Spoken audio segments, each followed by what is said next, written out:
नमस्कार। आज हम बात करने वाले हैं मिडल ईस्ट में एक ऐसी खतरनाक डेवलपमेंट की जो शायद दुनिया को एक न्यूक्लियर वॉर के मुहाने पर ला खड़ा कर सकती है। और ये एक ऐसी वार्निंग है जिसे हम सच में नज़रअंदाज नहीं कर सकते हैं। तो सवाल सीधा और बहुत ही चौंकाने वाला है, क्या ईरान पर न्यूक्लियर हमला होने वाला है? हाल में जो कुछ हुआ है उसने इस बेहद खतरनाक सवाल को खड़ा कर दिया है और हर कोई बस यही जानना चाहता है। तो चलिए समझते हैं कि आखिर हो क्या रहा है। और ये बात कोई ऐरा गहरा नहीं कह रहा। ये चौंकाने वाला दावा है मोहम्मद सफ़ा का, जो यूएन से जुड़े एक डिप्लोमैट हैं। सोचिए, उन्होंने कुछ ऐसा किया जो बिल्कुल असाधारण है। इस वार्निंग को पब्लिक करने के लिए उन्होंने अपनी पोस्ट से इस्तीफा दे दिया। उनका कहना है कि वो अपना पूरा करियर दांव पर लगा रहे हैं, सिर्फ दुनिया को ये बताने के लिए कि पर्दे के पीछे क्या पकड़ा है। और देखिए, ये चेतावनी कोई हवाई बात नहीं है। ये ठीक तब आई जब अमेरिका और इजराइल ने मिलकर ईरान के इस्फहान शहर पर एक बड़ा एयर स्ट्राइक किया। और इस्फहान कोई आम शहर नहीं है, ये ईरान की सबसे जरूरी न्यूक्लियर फैसिलिटीज में से एक है। तो ये इस बात का सीधा सीधा सबूत है कि मोहम्मद सफ़ा की वार्निंग सिर्फ कोई अंदाजा नहीं है, बल्कि इसके पीछे एक ठोस मिलिट्री एक्शन की सच्चाई है। आपको पता है, इस्फहान पर जो हमला हुआ उसमें 2000 पाउंड का एक स्पेशल बॉम्ब इस्तेमाल हुआ, मतलब करीब करीब 900 किलो का। लेकिन बात सिर्फ वजन की नहीं है, ये कोई मामूली बॉम्ब नहीं था। इसका डिजाइन ही बताता है कि ये हमला कितना सोचा समझा और विनाशकारी था। ये था एक बंकर बस्टर बम। जैसा कि नाम से ही जाहिर है, इसे खास तौर पर भारी भरकम सुरक्षा वाले न्यूक्लियर ठिकानों को तबाह करने के लिए बनाया गया है। अब सवाल यह है कि ये काम कैसे करता है। तो देखिए, सबसे पहले एक स्टेल्थ बॉम्बर, मतलब जो रडार की पकड़ में नहीं आता, वो इसे टारगेट पर गिराता है। फिर ये जमीन पर गिरते ही नहीं फटता, बल्कि जमीन और कंक्रीट की मोटी मोटी दीवारों को चीरता हुआ अंदर घुस जाता है और फिर जमीन के नीचे जाकर एक जबरदस्त धमाका करता है, जिससे कितने भी गहरे और मजबूत ठिकाने हों वो तबाह हो जाते हैं। तो सवाल ये उठता है कि इस्फहान पर ही हमला क्यों? ये इतना बड़ा कदम क्यों माना जा रहा है?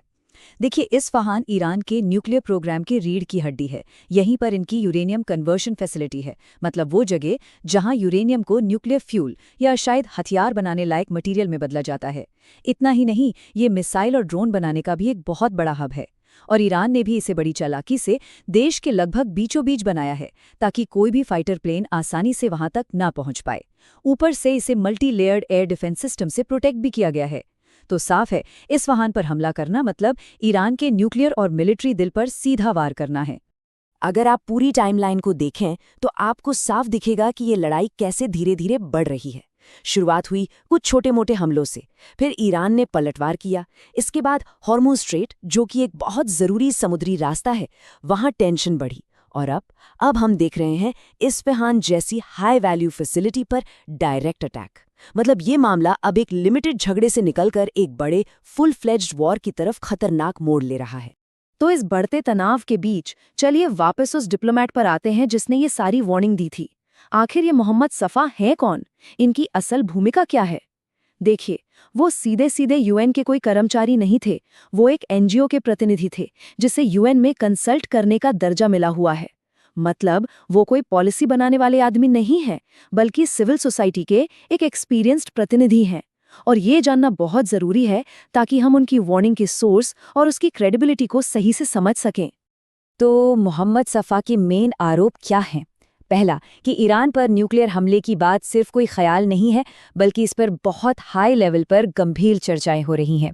एक ऐसी तैयारी जो पर्दे के पीछे चल रही है। और दूसरा आरोप और भी गंभीर है, वो ये कि यूनाइटेड नेशंस, जिसका काम ही ऐसे झगड़ों को रोकना है, वो न सिर्फ फेल हो रहा है, बल्कि अपने अंदर से उठने वाली विरोध की आवाज़ों को भी दबा रहा है। चलिए, अब इस पूरे मामले के न्यूक्लियर एंगल को समझते हैं।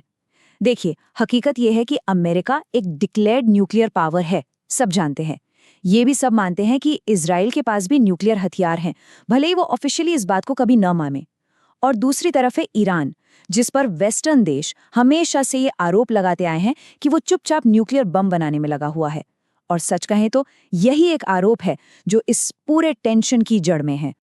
तो सिचुएशन कुछ ऐसी है, एक तरफ अमेरिका है जो एक डिक्लेयर्ड न्यूक्लियर पावर है, दूसरी तरफ इजराइल है जो अघोषित है पर माना जाता है कि वो भी न्यूक्लियर पावर है, और फिर है ईरान जो ऑफिशियली तो एक नॉन न्यूक्लियर देश है, पर उस पर लगातार हथियार बनाने का आरोप है। और यही खतरनाक बैलेंस या कहें इम्बैलेंस इस पूरे इलाके को इतना ज्यादा अस्थिर बना देता है। अब जरा सोचिए, अगर यह सिचुएशन वाकई एक न्यूक्लियर अटैक तक पहुंच गई तो क्या होगा। इसके नतीजे इतने भयानक होंगे जिसकी हम कल्पना भी नहीं कर सकते। ये सिर्फ इंटरनेशनल कानूनों का उल्लंघन नहीं होगा, बल्कि ये एक ऐसी मानवीय त्रासदी को जन्म देगा जो शायद दुनिया ने पहले कभी न देखी हो।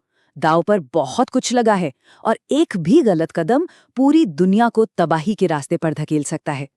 और ये सब कुछ हमें इस पूरे विश्लेषण के आखिरी और सबसे अहम सवाल पर लाकर खड़ा कर देता है। जब इतने सेंसिटिव न्यूक्लियर ठिकानों पर सीधे हमले हो रहे हैं, जब अंदर के लोग ही न्यूक्लियर प्लान की वार्निंग दे रहे हैं, तो क्या हम सच में ये भरोसा कर सकते हैं कि दुनिया को इस तबाही से बचाने वाले हमारे सेफ्टी मेजर्स काफी मजबूत हैं? ये एक ऐसा सवाल है जिसका जवाब हम सबके भविष्य को तय करेगा।